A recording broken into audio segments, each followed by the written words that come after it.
Kia ora everybody and welcome back to Teology, where we drink tea and talk theology. Today we are drinking Lychee Tea and continuing our discussion on the biblical covenants. Today we're actually getting into one of the specific covenants. But there are debates around whether or not this is or isn't a covenant, or whether it's like one covenant or two covenants, or if there are two covenants but only one of them is an actual covenant and the other one is different thing. And the covenant I was talking about today is the Adamic and Adamic Covenant. So Adam and the covenants to do with Adam and Eden. So firstly, I'll just go over and summarize a little bit of the arguments, because that will be mostly what we focus on today with this is the debate, because it's quite interesting and it could hold interesting implications for things. The argument against any of them being a covenant is quite short, and the argument can also get used for only one of them not being a covenant paired with some other stuff. It essentially boils down to the word covenant isn't used. The idea of it being a covenant isn't mentioned specifically, and in all other points where God makes a covenant with his people, he uses the word covenant. This being at what would be the establishing point, where God and Adam are in the garden.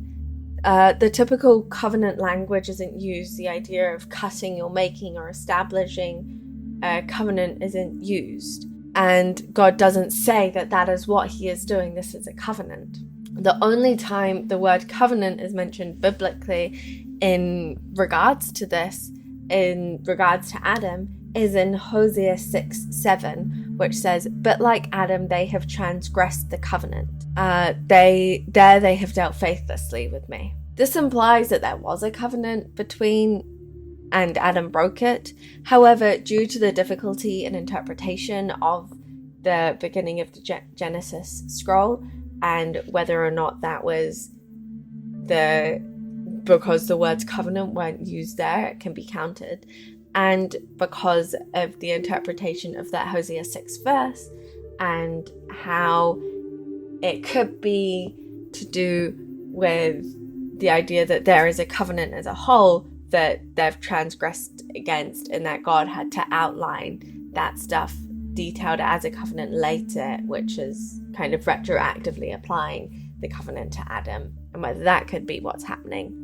There isn't a consensus that's been reached on whether or not this counts and supports its existence. Some scholars say it does, some say it doesn't, some say this and not that, and others say that and not this. It's a little bit debated. And it is a big debate, which I won't do huge amounts of justice, but kind of give an overview of what people are thinking about it and what the covenants would be or could be. There are two covenants talked about here. One is in both Genesis 1:28-30 and Genesis 2:15-17. So in Genesis 2:15-17, the Bible says, "The Lord God took the man and put him in the Garden of Eden to work it and keep it. And the Lord commanded the man, saying, You may surely eat of every tree in the garden, but the tree of the knowledge of good and evil you shall not eat, for in the day that you eat of it you shall die." Overall, this covenant would be God giving Adam stewardship over the earth, told to populate the earth, to care for the garden. He is instructed not to eat of the tree of the knowledge of good and evil, or else he shall die. So this is sometimes called the Adamic Covenant. People who believe this to be a covenant will say that this is God establishing the grounds for the covenant, which Adam is to uphold. Then it says what the gifts are for the covenant and what the penalty for breaking the covenant is. So it has all of the parts that a covenant would have. Here is the penalty for breaking this promise. Here is what I'm giving you. This is what you get. This is what I get. This is the grounds of the covenant in Eden, and this is what you're to do to uphold the covenant. They will argue that this is meant to stand forever, originally, for all of time, unless it is broken. This covenant only stops being in action once it is broken, or if it ever would have gotten broken otherwise. Because it is meant to be a long haul thing, this is also a part of what could make it a covenant. because covenants are meant to last for multiple generations. There is a generational aspect there. And if there had been multiple generations born in the Garden of Eden, there's that generational level that would have to be required in terms of law. People who disagree with that will more likely argue that it is just God giving instruction, and not all instruction given by God necessarily has to be a covenant or through a covenant. Because it isn't specified as a covenant, it cannot be one, especially as it doesn't say God established or cut anything with them. This potential covenant would have been broken in the fall, which is recorded in Genesis 3:1-8, and we've done a video talking about it. We don't get a lot into the ramifications of breaking the covenant there. This potential covenant would have been broken in the fall, which is recorded in Genesis 3:1-8. People then debate that at this point in the fall, a new covenant is formed, which is sometimes known as the Adamic Covenant, in Genesis 3:17-19 specifically. This covenant is about the ground being hard to work, and therefore life will consist of hard labor. It's basically the setting the ground of this is how everything is changed, and this is my promise that things will be like this. This covenant is also sometimes talked about being the first place that the covenant of works is established, so that there is an element of having to work really hard for things. This covenant of works is the one that comes up in Moses and Mosaic covenant, with the law being given and there being an element of works there. There are two arguments about this not being covenant of works. One is the same as the previous, that the covenant language isn't used. It was the consequences for their disobedience, not anything more. That God said don't do this, they did that, there are consequences. And that is what happens when you go against the instruction.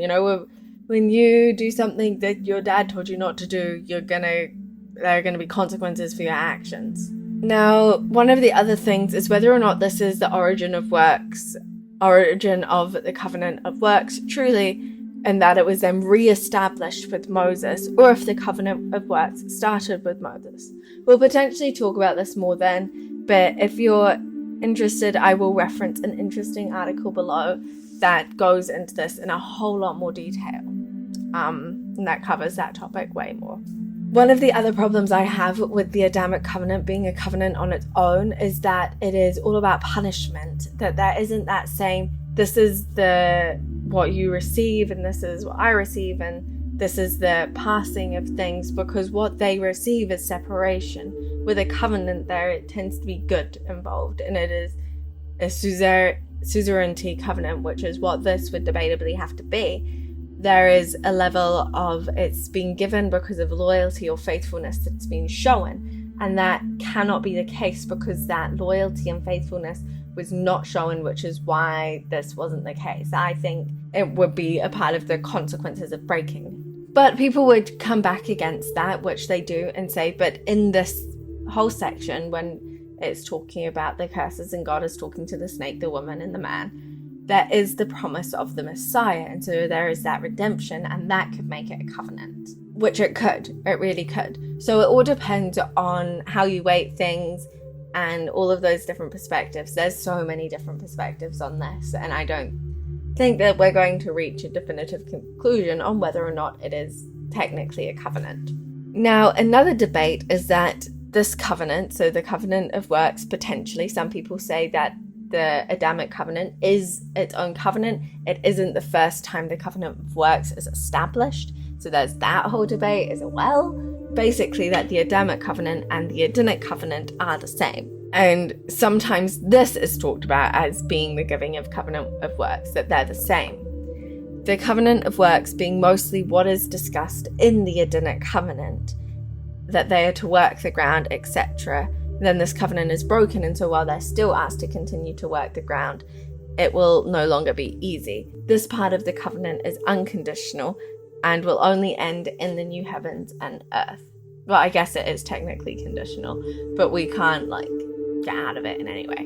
Now, one of the other things is that this is talked about as being a natural covenant, one that is there, or a covenant that God made that is actually just a natural part of people.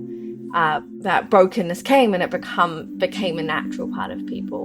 And that broken covenant aspect is a natural part of people, so it is a natural covenant that is just there whether or not that language is used. And the covenant of works is considered a natural necessity because of how God made us. And again, this is where I go, maybe it is the beginning of the covenant of works, but there are these other problems with that. And so I haven't really made up my mind at all either. So whether or not this is technically a covenant, depending on what you think, the implications are there. Whether or not there is an Adamic covenant and an Adamic covenant, or whether they're the same thing, what happened in those passages have had cosmic influence, that things have been different because of what happened there, whether or not that is a covenant or whether or not that's just natural. I'm really sorry for the noise outside. I've got roadworks going on outside my house for the next few months. It doesn't have to be a covenant for these implications to exist. It can't just be the disobedience of instruction that causes the implications to exist. However, the disobedience was grave and serious, regardless of it breaking a covenant. If it broke a covenant, that helps us get the weight of it a little bit more, especially with what we've been discussing so far, is that breaking a covenant is a grave and serious thing. And so it helps us understand that a little bit more potentially. But it's not necessary for it to be a grave and serious thing to have broken that instruction. I'd love to hear your thoughts on what you think about all of this. There is just so many different things and so many different aspects to consider for it. Do you think that only one of them is a covenant, or there's no covenants at all? I'd love to hear your thoughts. I'll see you all later. Bye.